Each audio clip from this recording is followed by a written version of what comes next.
Hello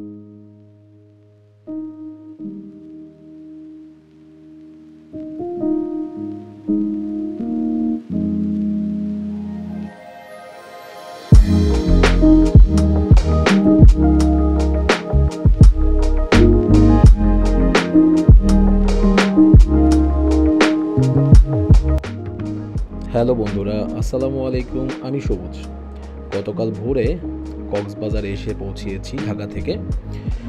আর এই কক্সবাজারের যে আনন্দঘন মুহূর্তটা, সেই মুহূর্তটা আসলে আমি ক্যাপচার করতে চাচ্ছি এবং প্রথমবারের মতো আমি একটা ট্রাভেল ব্লগ আপনাদের সামনে নিয়ে আসছি। আমি আশা করছি কক্সবাজারের এই সৌন্দর্য আপনারা উপভোগ করবেন। আপনারা হয়তো বা জানেন অবশ্যই যে কক্সবাজারে গত কয়েকদিন বেশ কিছু বৃষ্টি ছিল। তো এই বৃষ্টি থাকার জন্য আমরা আসলে গতকালকে বেরোতে পারিনি। শুধুমাত্র গতকালকে বিকেলটা আমরা পেয়েছিলাম বৃষ্টি ফ্রি। তো বিকালটাতে আমরা এনানিতেই কাটিয়েছি। তো আজকে সকালের পর থেকে মোটামুটি এখন আর কোনো ধরনের বৃষ্টি নেই। তো এর জন্য চিন্তা করেছি আমরা একটু ঘুরতে যাব, একটু ঘুরতে বেরোয়েছি। তা আমরা প্রথমেই যাচ্ছি আজকে পাটুয়াটিক বিচে। এই পাটুয়াটিক বিচ সম্পর্কে এর আগে শুনেছি, তা আজকে প্রথমবারের মতো দেখতে যাচ্ছি। চলুন দেখা যাক কেমন লাগে এই পাটুয়াটিক বিচ। তার চেয়ে বড় কথা, আমার মেরিন ড্রাইভের যে রাস্তাটা, সেই রাস্তাটা এক কথায় দারুণ লাগছে। এক পাশে পাহাড় এবং এক পাশে সমুদ্র। বলতে বলতে চলে এসেছি পাটুয়াটিক বিচে। এই বিচটাকেই পাটুয়াটিক বা স্থানীয় ভাষায় পাথরের বিচ বলা হয়। পাথরের বিচ বলার কারণটা হচ্ছে এখানে প্রচুর কোরাল পাথর আসলে পাওয়া যায়। আপনারা সেন্ট মার্টিনে যারা গিয়েছেন, সেন্ট মার্টিনে যারা ভিডিও দেখেছেন এর আগে, সেন্ট মার্টিন দেখবেন এরকম কোরাল পাথর আছে। তো কোরাল পাথরের স্বাদটা যদি আপনি সেন্ট মার্টিন না গিয়েই নিতে চান, তাহলে আপনাকে এই বিচে আসতেই হবে। আপনি দেখুন এই বিস্তীর্ণ যে সাগর, এখানে যে শান্ত বাতাস, এটা সত্যি একটা স্বপ্নের মতো। কি অসাধারণ লাগছে আসলে দেখতে। বিচের চারপাশটা আপনারা লক্ষ্য করলে দেখতে পারবেন এখানে যথেষ্ট পরিমাণ পর্যটক এসেছেন। যদিও গত কয়েকদিন কক্সবাজারের অবস্থা আসলে খুবই খারাপ ছিল, এতটা পর্যটক হবে তারপরেও এটা আমি আশা করিনি। এই সমুদ্রে এসে বা এই সমুদ্রে এই বিচটাতে এসে সত্যি খুবই ভালো লাগছে। তা আমি মনে হয় এখানে আসলে কথা না বাড়াই, আপনারা বিচটা উপভোগ করতে থাকেন।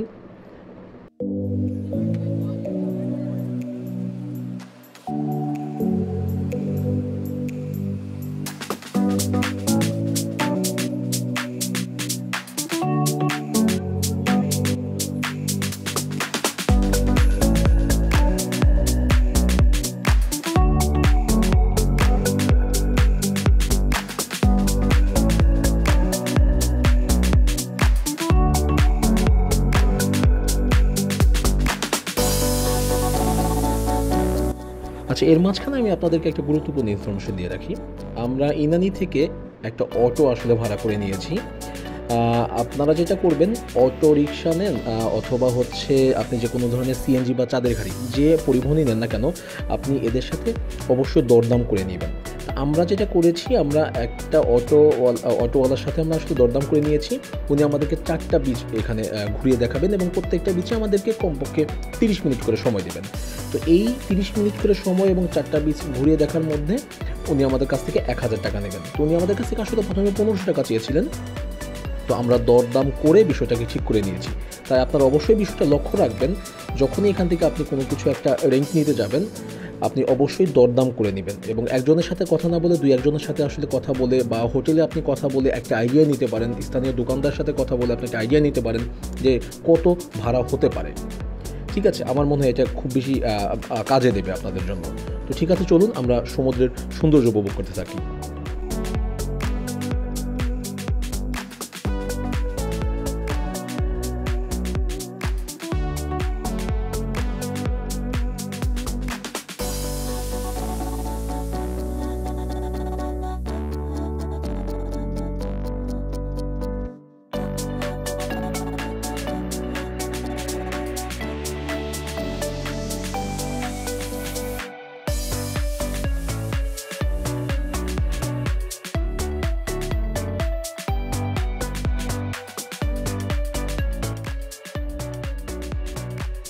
এই বীজটার একটা গুরুত্বপূর্ণ বৈশিষ্ট্য যেটা আমি লক্ষ্য করেছি, এক পাশে সমুদ্র এবং এক পাশে পাহাড়। আপনারা যারা সমুদ্র এবং পাহাড় উভয়কেই ভালোবাসেন তাদের জন্য এই বিচটা একটা পারফেক্ট বিচ। আপনারা ভিডিওতে লক্ষ্য করবেন এক পাশ থেকে সমুদ্র, এক পাশ থেকে পাহাড়, এটা দেখতে একটা দারুণ কম্বিনেশন লাগছে, খুবই অসাধারণ লাগছে এটা আমাদের কাছে। আমরা এখানে যারা এসেছি তারা খুব বেশি এনজয় করছি। আশা করছি এটা আপনাদেরও খুব ভালো লাগবে।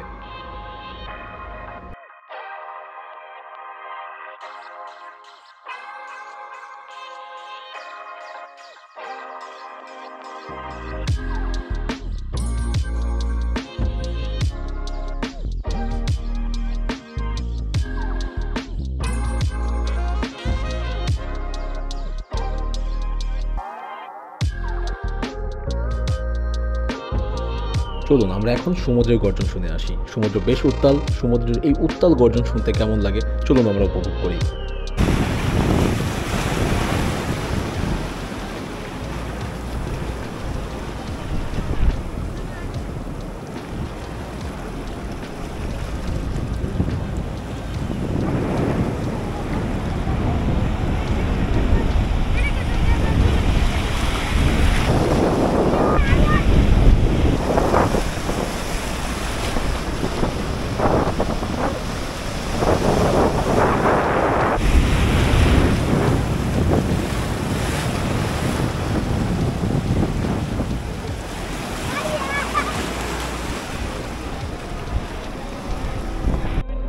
আচ্ছা, আমাদের প্রত্যেকটা বিচে যেহেতু আসলে 30 মিনিট করে সময় ছিল, তো আমরা 30 মিনিট সময়ের খুব কাছাকাছি চলে এসেছি। তো আমরা এখন ব্যাক করছি এখান থেকে।